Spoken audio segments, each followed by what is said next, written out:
Di hutan lebat yang terhampar di Pulau Sumatera, di antara pepohonan raksasa dan aliran sungai yang jernih, hidup seekor harimau Sumatera kucing besar ini adalah simbol kekuatan dan keanggunan, dengan bulu belang oranye yang mengagumkan dan mata yang tajam, mampu melihat jauh ke dalam kegelapan.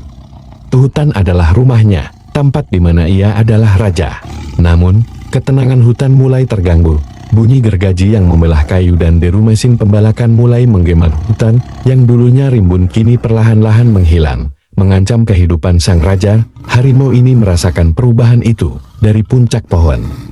Ia mengawasi dengan cemas saat rumahnya dibongkar, tempat berburu dan berlindungnya hilang satu persatu. Ketika malam tiba, harimau itu merayap melalui lorong hutan yang semakin menyusut. Ia harus mencari makanan. Tapi semua yang dikenalinya kini menghilang dulu. Mangsanya berlimpah, kini langkahnya terasa berat dan perutnya keroncongan. Teriakan ratusan burung yang terbang ketakutan mengisi udara, menandakan bahwa ancaman semakin dekat.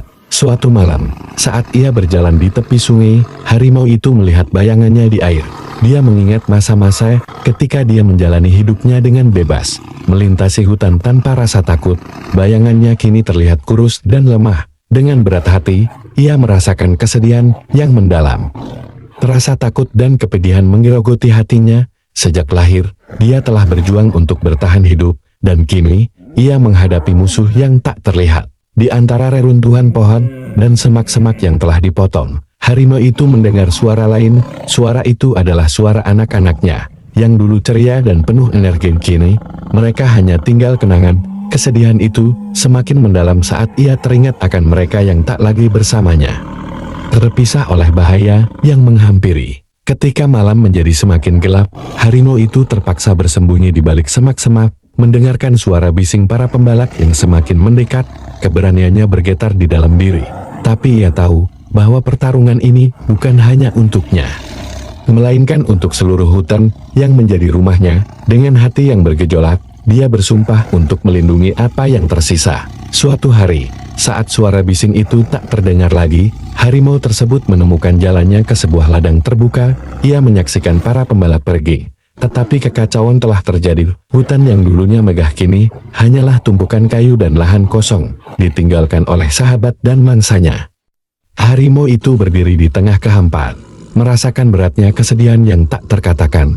Namun, harimau itu tidak sendirian. Dia mulai mendengar suara-suara lain, suara para aktivis yang berjuang untuk menyelamatkan hutan, dan suara-suara yang mendukung perlindungan satwa. Dalam keramaian itu, harimau menemukan harapan. Dia merasakan bahwa ada manusia yang peduli dan berjuang untuk melindungi tempatnya. Harimau Sumatera, raja hutan yang hampir punah, kini menjadi simbol perjuangan. Dia mengingatkan kita semua bahwa setiap makhluk memiliki hak untuk hidup, dan bahwa hutan, rumahnya, pantas untuk diperjuangkan. Dalam keheningan malam yang kelam, harapan takkan pernah padam. Karena di hati harimau Sumatera, cinta untuk rumahnya akan selalu ada.